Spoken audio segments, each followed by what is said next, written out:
Iya, jadi Bismillah, Assalamualaikum warahmatullahi wabarakatuh. Jadi sekitar tahun 2013, 2014 tuh saya diajak oleh teman-teman di Wakaf Al Azhar ya.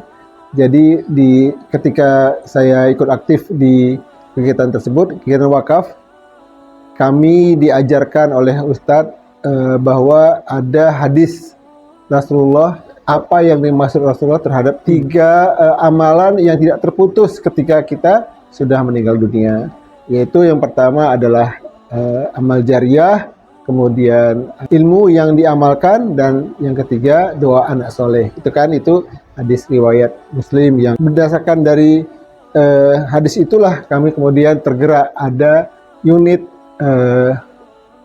ada unit properti yang belum digunakan pada waktu itu, dan sebelumnya 2013 itu juga saya berkenalan dengan akal melalui program waris. Nah, belajar dari kedua bidang itu, bidang waris dan wakaf, kemudian saya mengajak istri saya yang solehah untuk bagaimana caranya supaya properti itu kita gunakan sebaik-baiknya, dan saya mengajukan untuk digunakan sebagai sekolah Quran. Sebagai gambaran, pada suatu waktu saya ikut di program hataman Al-Quran ya di Esaki Tebet, dan dari situ saya melihat bagaimana anak-anak santri yang belajar di Esaki Tebet itu sangat luar biasa gitu. Nah, baru kemudian saya tertarik untuk eh, mengajak istri, lalu mengajak tim Esaki untuk memanfaatkan eh, properti yang belum digunakan itu.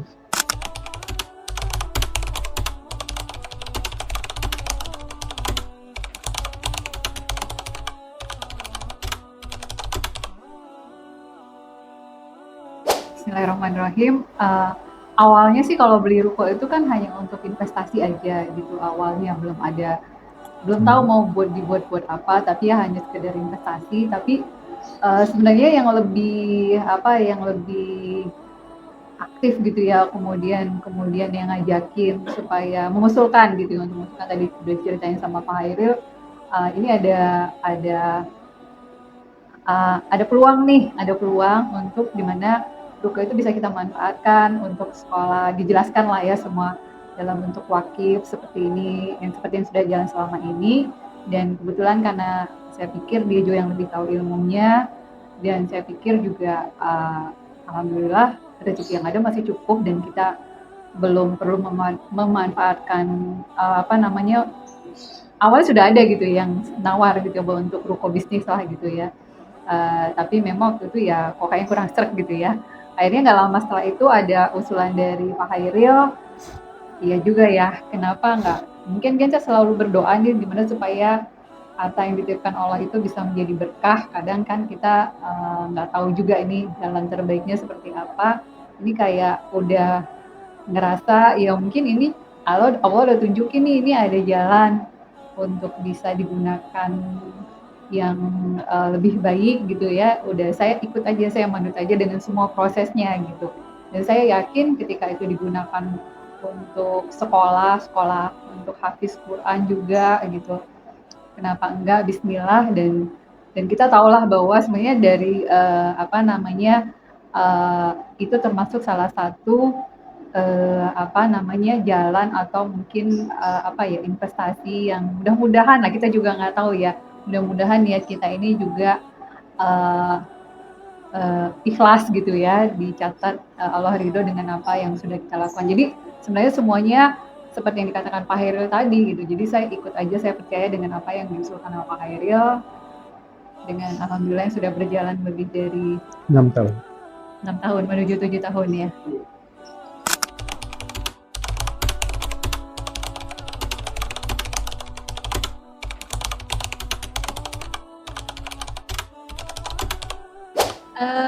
Kalau manfaat mungkin enggak kan, kayak ini kan bukan investasi yang bisa dihitung-hitung secara bulannya kita dapat berapa gitu ya. Tapi kalau coba-coba di flashback lagi dengan apa yang sudah berjalan selama ini, dengan semua selama 7 tahun ini gitu, dengan apa yang sudah kita alami, segala suka dukanya, uh, mudah-mudahan ini semua rasanya tidak ada sesuatu kesulitan gitu ya, walaupun ada ujian atau cobaan itu kayak yang lebih dimudahkan lah gitu ya.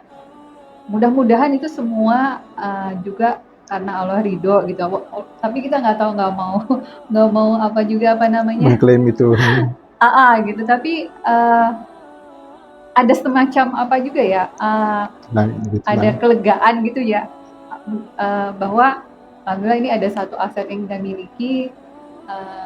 Kita mudah-mudahan ini sudah benar di jalan yang Allah ridhoi gitu. Jadi ada semacam uh, perasaan bersyukur juga gitu ya. Mungkin ini semua qadarullah ya. Artinya kita nggak tahu jalannya seperti apa tadi, sehingga kita dipertemukan dengan, karena kan bukan kita orang yang bisa mengelola apa namanya, suatu sekolah pendidikan Islam gitu, tapi kayak dipertemukan antara kita yang punya aset yang bisa dikatakan kalau nggak dimanfaatkan jadi idle, kemudian ada manajemen yang bisa mengelola itu untuk menjadi sekolah hafiz gitu ya. Jadi itu kayak mudah-mudahan sinergi yang memang Allah ridho gitu. Karena kita nggak punya pengalaman di bidang pendidikan kan. Mudah-mudahan ya ini apa ya, baru tahu juga ada bentuk wakaf seperti itu gitu ya. Itu sih yang alhamdulillah mungkin itu juga bisa menjadi jalan kita untuk lebih menunjukkan lagi jalan-jalan kebaikan yang selanjutnya lah gitu, mudah-mudahan.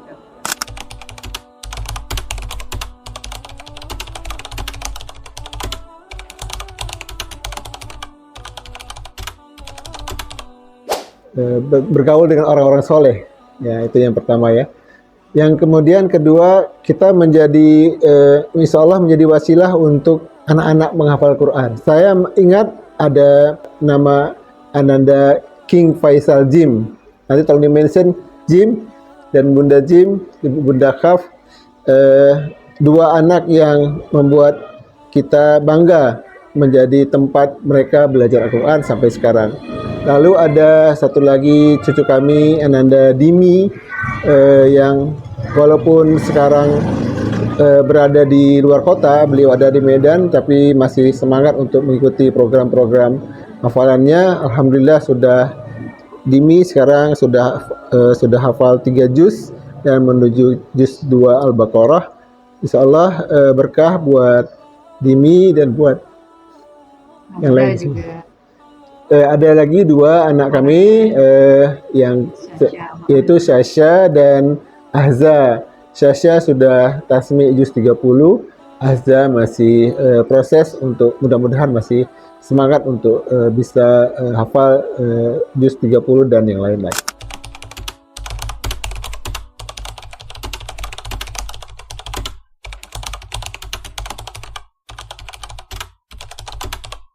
Ya seperti yang sudah kita lihat bersama ya, bahwa tidak ada peran yang tidak mempunyai dampak ya, apalagi peran mempelajari Al-Quran.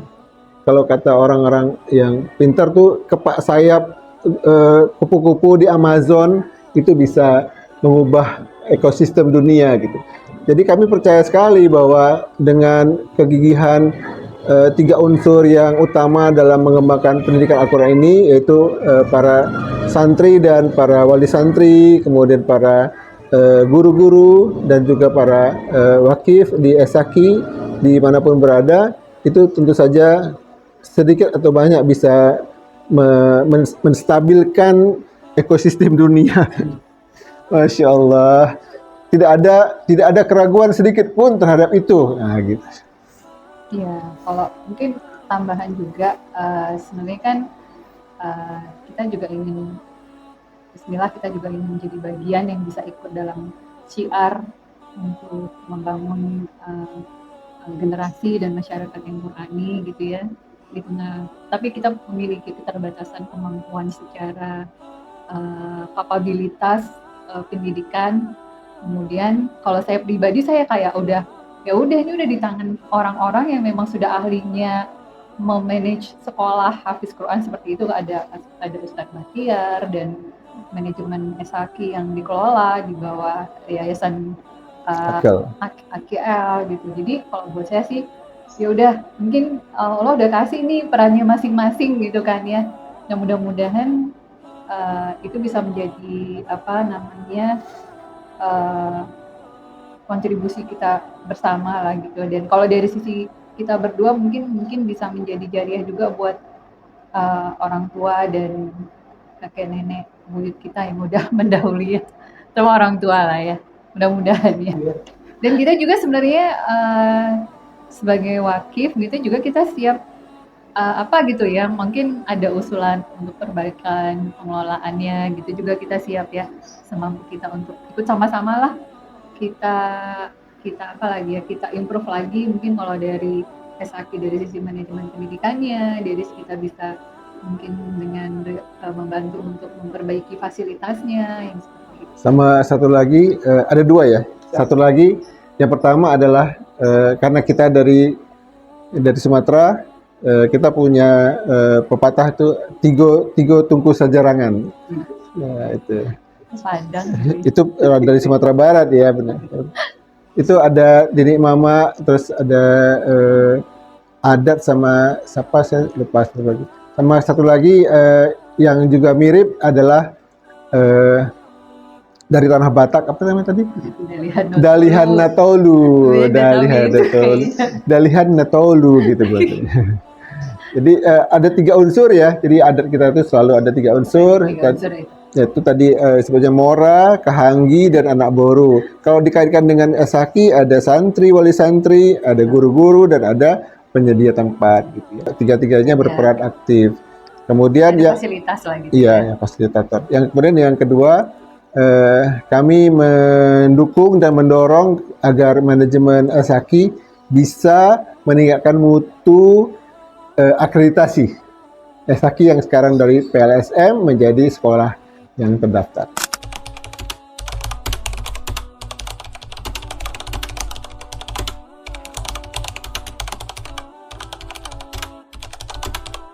Mungkin untuk calon-calon wakif yang mungkin itu juga ya. Iya.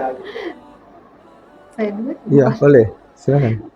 Ya mungkin buat saudara-saudari kami di sana yang mungkin berkesempatan melihat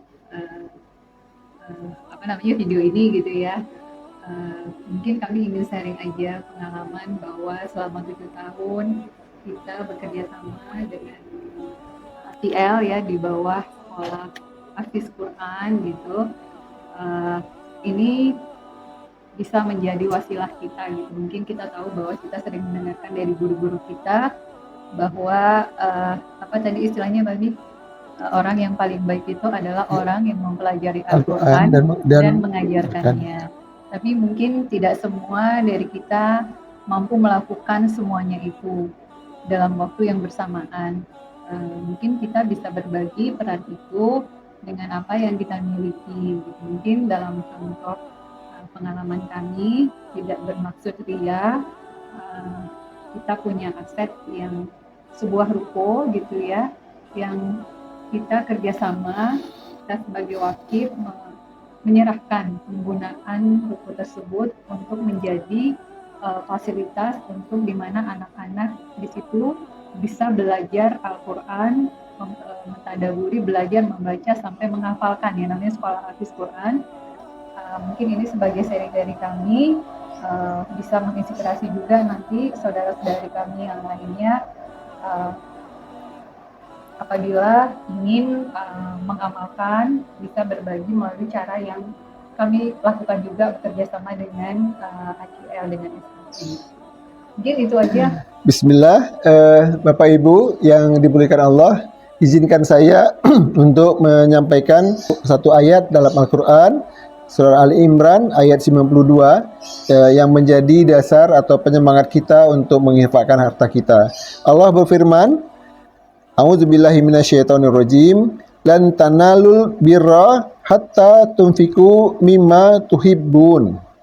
Wa ma tunfiqu min syai'in fa innallaha bihi alim.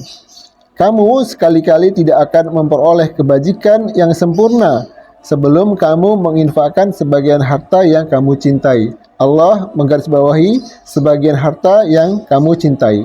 Apapun yang kamu infakkan, sesungguhnya Allah Maha mengetahui tentangnya. Jadi inilah pesan Allah atau petunjuk dari Allah bagi kita semua yang mempunyai kelebihan harta, dan kita tentu saja sangat mencintai harta kita tersebut agar digunakan di jalan Allah. Mari kita mewakafkan atau menginfakkan sebagian harta kita ini untuk berjuang di jalan Allah, dan salah satunya adalah melalui program dari Sekolah Hafiz Quran yang dikelola oleh Yayasan Pusat Pendidikan Islam Akal Islamic Center.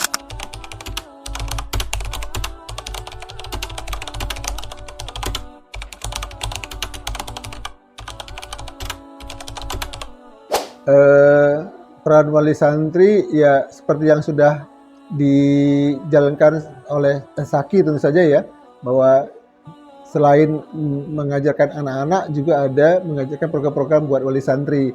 Nah, tentu saja program ini mendukung agar kesinambungan program di sekolah dan di rumah bisa bersinambung sehingga nanti anak-anak kita dan juga ibu bapaknya juga sangat satu frekuensi dengan anaknya dan tidak akan saling ada bentrokan kecerdasan gitu ya. Anak-anak kita cerdas, ibu bapaknya juga harus cerdas.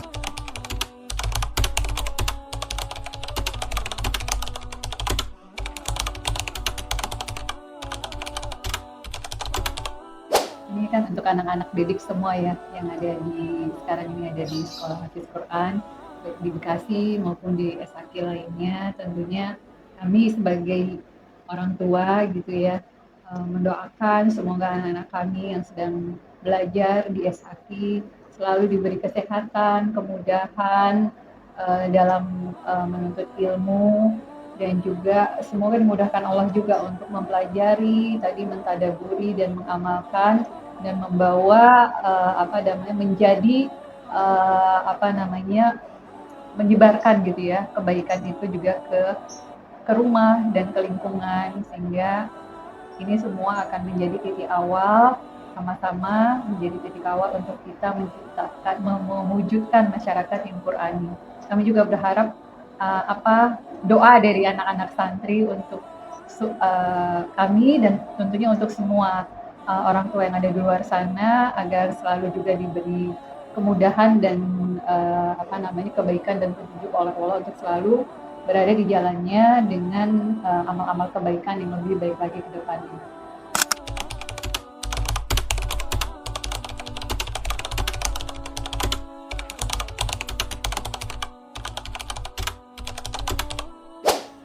Ini untuk wali santri ya. Wali santri. Wali santri ya kita belajar Bapak Ibu. Nggak ada kata lain selain kita tetap belajar.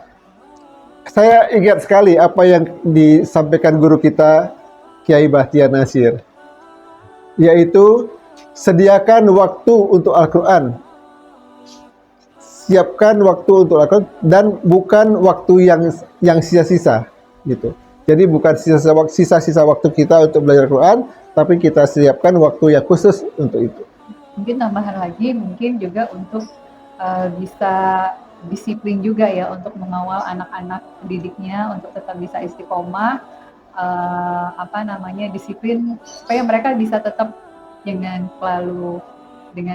segala kemudahan di era teknologi sosmed yang sekarang ini, gimana kita supaya ilmu parenting kita untuk ilmu agama kita juga bisa sejalan, sehingga kita bisa istiqomah juga mengawal anak-anak didik ini untuk tetap istiqomah, disiplin, mau belajar Al-Quran dengan rasa gembira gitu. Jadi semua itu menjadi lebih mudah buat anak-anak kita menyerap ilmu agama yang mereka pelajari. Mungkin itu tambahan dari saya.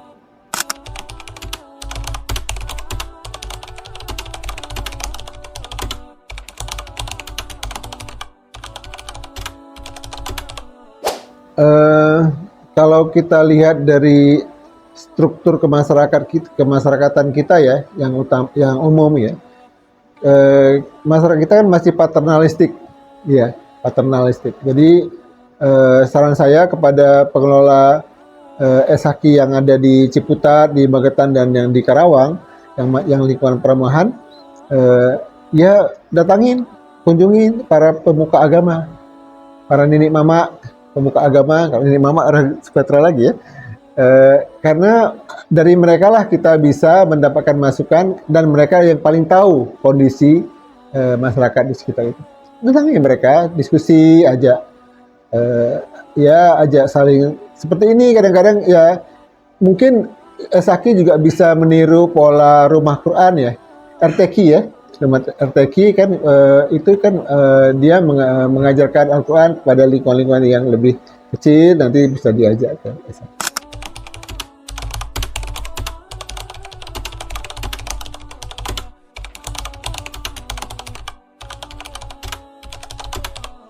Ini pertanyaan sulit ini ya. Kalau harapan Jadi pasti harapan Bapak Ibu nih. harapannya Buat lembaga. tentunya gimana supaya SHQ ini tetap continue, dan dalam continuity itu juga kualitasnya lebih baik dalam konteks manajemennya maupun kualitas metode pengajarannya gitu ya. Artinya kan ilmu itu juga berkembang gitu ya.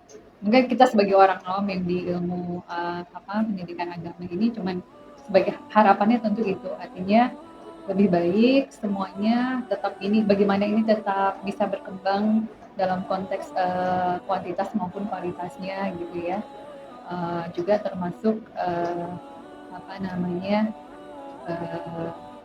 ya itu tadi lah, jadi semua ini tetap bisa berjalan karena kita sama-sama tahu bahwa apa yang dilakukan ini kan sudah sesuatu yang baik gitu, yang memang diajarkan dan di Allah mengajarkan kita, Nabi juga menyuruh kita untuk mengajarkan, menjabarkan ilmu Al-Quran ini.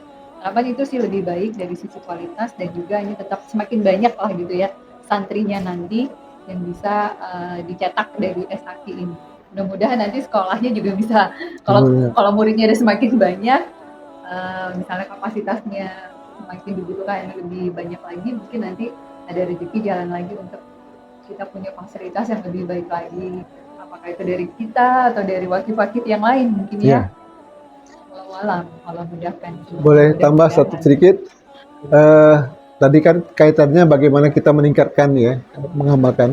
Yang paling penting adalah menurut saya ya, adalah tidak merasa puas. Itu yang pertama, tidak merasa puas karena di atas langit ada langit. Nah gitu ya. SHQ sekarang mungkin bagus, tapi tentu saja masih ada sekolah-sekolah lain yang lebih bagus. Dan itu kita yang kedua bekerja sama. Karena kalau kita belajar dari sirah, Nabi memang pertama kali mengenalkan Islam ini kepada lingkungan terdekatnya, keluarga, istri, Ibunda Khadijah, lalu kepada teman sejawat terdekat, meluas lagi, kemudian pindah ke Yathrib, lalu menjadi kota yang besar Madinah. Itu kan semua unsur beliau ajak untuk mengembangkan siar ini. Barangkali itu bisa kita jadikan teladan, referensi, agar kita tidak jalan sendirian gitu maksud saya. Ajak teman-teman yang lain, lembaga-lembaga yang lain, dan yang penting tujuan kita adalah bagaimana kita mengajarkan Al-Quran ini kepada makin banyak masyarakat.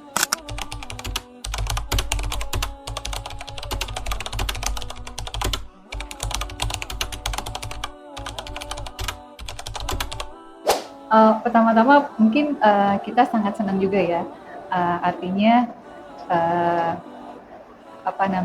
ikatan antara Civitas dengan Wakif seperti yang dilakukan selama ini dengan kami, itu sesuatu yang sangat membesarkan hati kami gitu. Jadi ada semacam dibangun gitu ya silaturahim dalam bentuk program-program seperti hataman Quran seperti ini, kemudian kita juga saling berkunjung gitu ya. Itu sesuatu yang sangat membesarkan hati, dan jadi di situ terasa ada ikatan gitu ya antara kita sebagai Wakif dengan Civitas SHQ juga gitu. Dan kami juga sangat mendoakan selalu semoga Civitas SHQ ini selalu diberi kesehatan, kemudahan, dan juga kesempatan untuk terus meningkatkan ilmu sebagai pendidik gitu ya, untuk bisa memberikan menjadi penyalur untuk mendidik, mengembangkan nanti generasi-generasi yang Qurani yang akan kedepannya menjadi calon-calon pemimpin di Indonesia ini dan mungkin di apa namanya di level dunia nanti. Tentunya doa kami selalu yang terbaik. Mudah-mudahan jadi berkah buat kami dan juga buat para pendidik semua. Tadi kan kita mengenal tiga serangkai dalam mengembangkan ilmu ini. Si pendidik, santri dan wali santri, dan juga wakif, fasilitator. Selama ini, alhamdulillah, wakif dan pendidiknya sudah bonding, udah ada bondingnya ini. Sekarang bagaimana dengan para wali santri? Dong, kenalin kami kepada wali santri yang soleh-solihah dibentuk forum atau pertemuan minimal 1 semester sekali gitu. Bismillah, Assalamualaikum warahmatullahi wabarakatuh. Saya Hairil Umriza bin Ahmad Fahrizal. Saya lahir dan besar di Medan, kemudian hijrah ke Tanah Jawi tahun 96. Alhamdulillah saat ini saya diamanahkan menjadi jamaah Ustadz Bahtiar Nasir di Akal, dan karena itu kemudian mendapatkan amanah juga sebagai salah seorang pengurus di unit waris Syariah Waris Center. Bismillahirrahmanirrahim. Assalamualaikum, saya Siti Hidayati Rabbaniyah binti Haji Marahalim Siregar, istri dari Pak Hairil, dan sekarang saya juga melalui suami juga menjadi jamaah dari Aikia. Begitu aja perkenalan dari saya.